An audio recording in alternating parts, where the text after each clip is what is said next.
நிச்சயமாகவே முடிவு உண்டு, நம்பிக்கை வீண் போகாது. நிச்சயமாகவே முடிவு உண்டு, நம்பிக்கை வீண் போகாது.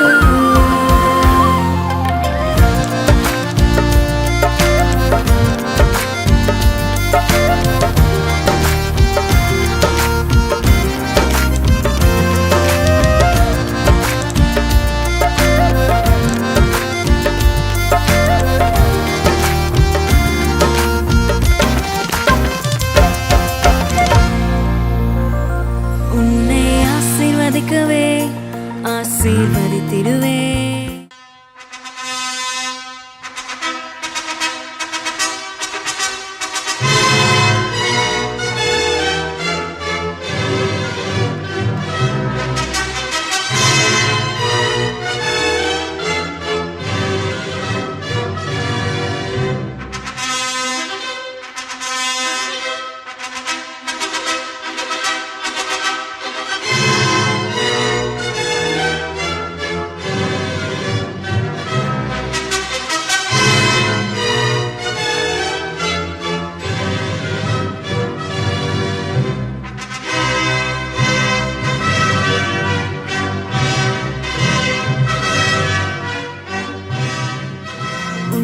பெருக பண்ணவே பெருக பண்ணிடுவேன். உன்னை ஆசீர்வதிக்கவே ஆசீர்வதித்திடுவேன். உன்னை பெருக பண்ணவே பெருக பண்ணிடுவேன். I really thank the Lord for having given me this opportunity to stand here and to testify for His glory. I would like to start with a small story, a true story. There was an army officer and he was from a very down south village. He was posted in Delhi. So when he arrived at Delhi, he admitted his daughter, his 3-year-old daughter, into one of the best convents in New Delhi. And on day 1 of that child's life in the school, he came back home, put her on his lap, and he asked her, "How was school today?" To which that little child replied, all the children gathered together and said, "Oh Blackie, don't come and play with us." In fact, they said, "Kali, hamara saath khelne ke liye mat aao." So this father, he said, "Yes, you are a dark child, but you have to admit it, but you perform well, you do well in everything, then all those fair children will come behind you." That little dark girl was me, and that army officer was my father. So, in my first day of school life, I faced rejection. But I had to swim against the tides to come up in life. My parents taught us to love Jesus and walk according to His ways, which has helped us all along in our lives. And my father, at a very early age, he taught me to read the Bible, the King James Version. He taught me about 500 memory verses, and those verses helped me in my later life when I could not pick up a Bible and open it and read it. God brought to my memory those memory verses which I had memorized when I was small, and that really helped me in my life. When I was 7 years old, my father, he told me, "My daughter, you must become a doctor." I kept this in mind and I continued my studies. But when I was 11 years old, God took away my father to glory. There was many a time when I missed my father so much. I loved his presence and I missed his guidance. But I continued my studies with just one aim in life. I must become a doctor one day. To this extent, I kept studying, and when it came to admission in the medical college, in those days getting a seat in a medical college was a very difficult thing, because there were only few government medical colleges and only by merit or by great credit you could get into the college. So when it came for my interview, my mother, who was working in a school, told me in the morning, I can't take leave, God will be with you, and she prayed and she left. So I had to go for the interview all alone. So I asked my neighbor whether he would come with me up to the medical college. He said, I would come with you. I will leave you in the interview hall, but I will go away. I have some other work. When I entered that interview hall, the candidates were there, and each candidate had a minimum of 3 or 4 persons, father, mother, uncle, aunt, all influential people, with flasks of coffee. I was the only candidate who stood there alone in that interview room. It was a little scary, but I said, yes, Lord, even if nobody is there with me, you are there with me. And then they rang a bell and said, only candidates should come upstairs. So there were shouts of all the best, but there was no one to wish me all the best. But I climbed the stairs with confidence, and I sat there. And I went for the interview. I finished the interview, came out, took a bus, and went to my mother's school. It was school finishing time for her. And I told her that I answered very well in the interview. She said, as usual in her calm manner, if it is God's will, you will get that seat. And 2 months later, we could not buy newspaper in our house in those days because that itself was a luxury. And I was going to my friend's house and she called out, Mabel, the results have come in the newspaper, tell me your number. She was in the upstairs house, I was on the road. And I told her my number and she said, yes, your number is here. And then I came home, bought a paper, and I looked at the results. And then I saw that we were about 200 candidates who had gone for interview that day. But there was only one candidate selected, and that was my name, my number. So it was my Lord who was with me, even for the selection of the MBBS seat. And God helped me to get into the medical college, to finish my medicine. And in 1985, God brought Edwin into my life. And as a new bride, I entered my marital home with a lot of dreams, visions, and all beautiful thoughts. But my marital life didn't turn out as to my expectations. I had to meet a lot of maras in my life. And after a few years in my mother-in-law's house, when I left my mother-in-law's house, I had my handbag which I took to the hospital every day. In my other hand, I had my little baby, 2.5 years old. I had a bag with 2 frocks, 2 panties, and a milk bottle. I left my mother-in-law's house with just a bag and my baby. But the Lord has been with us, just like He was with Jacob. We came out empty-handed, but today the Lord has blessed us. He has blessed us with children, with grandchildren, and what more do we need? We only need to take the cup of salvation and praise His name. Then when I was I first took a house for a rent of 500 rupees. We started off very small.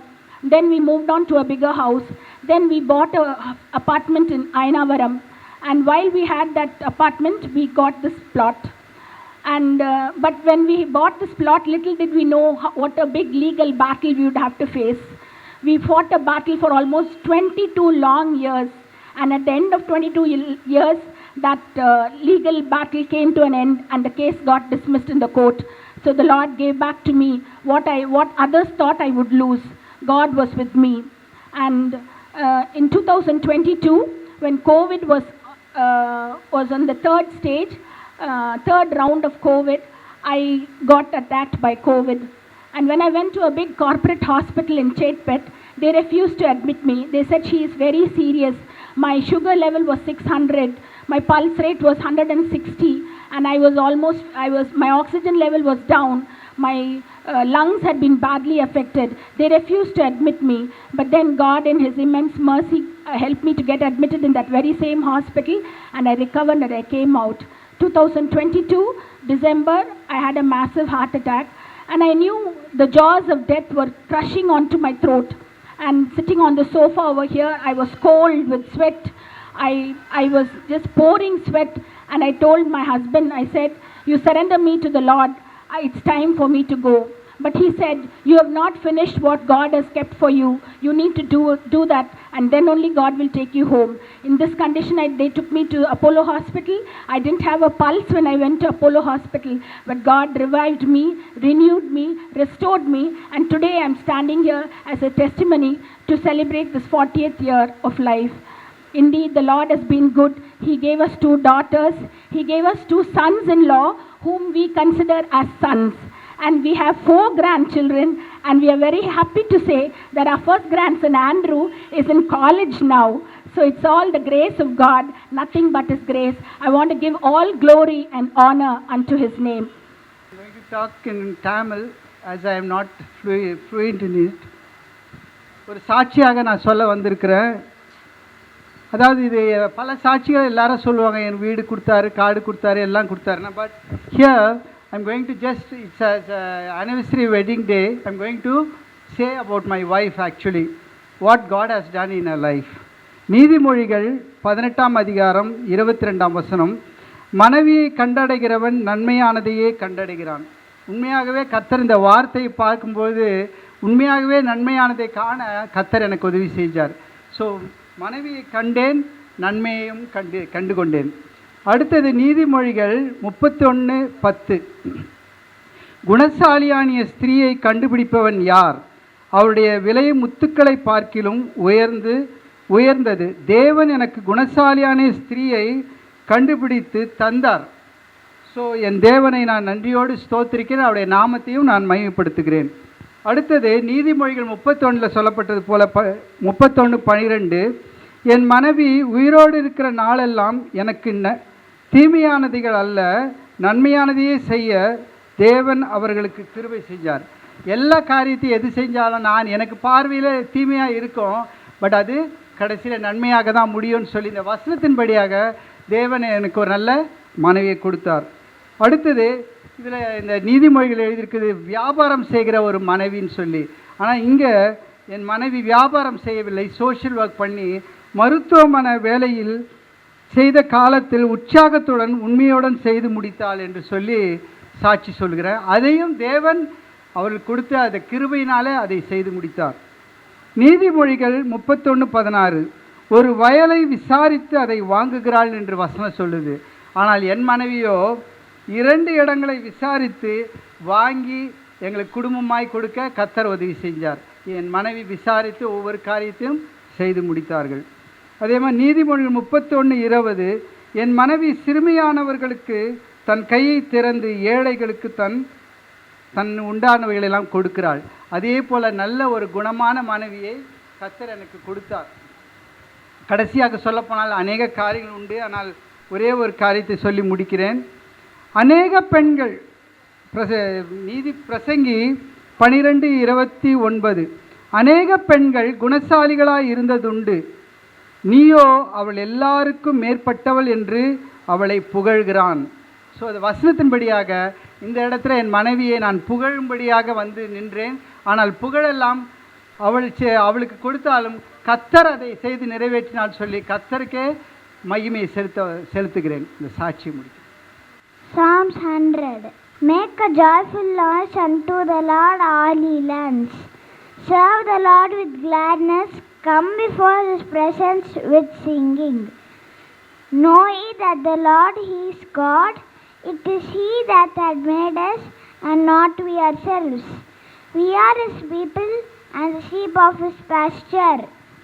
உன்னை பெருக பண்ணவே பெருக பண்ணிடுவேன். உன்னை ஆசீர்வதிக்கவே ஆசீர்வதித்திடுவேன்.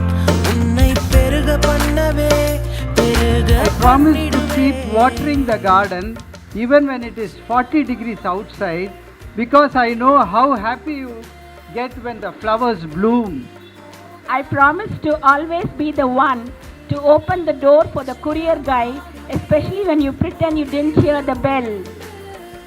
I promise to smile through every family functions, even the people I barely know, because you light up when you see your whole family together.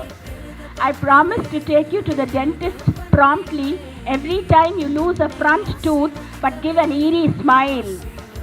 I promise to never go to bed angry unless it is after 9 p.m. and we are both too tired to argue. I promise to get you a pair of hearing aids when you literally make me shout our secrets aloud.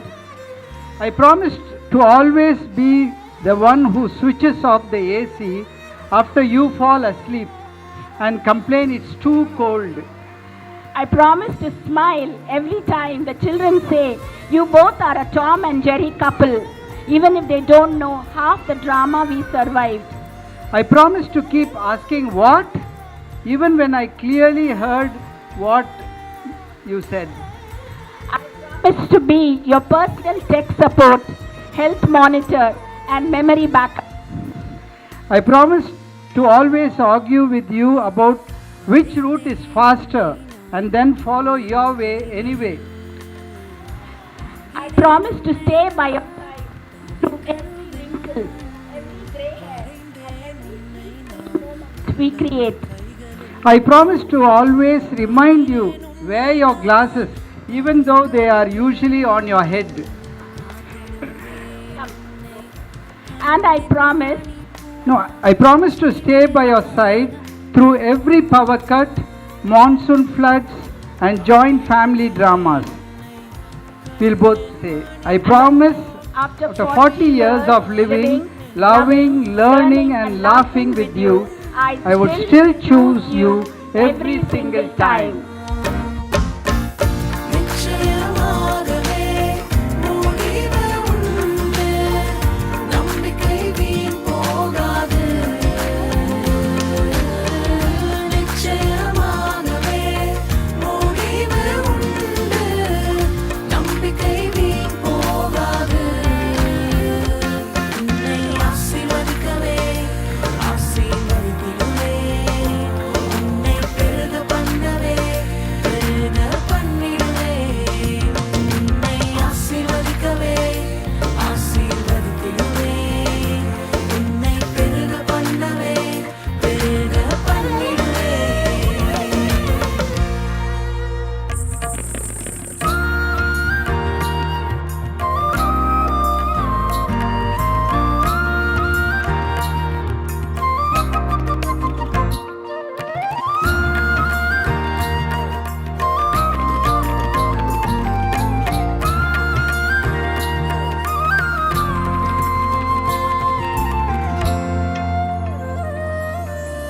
பயப்படாதே எந்தன் செல்ல பிள்ளையே, இனி என்றும் தீங்கை காண்பதில்லையே. பயப்படாதே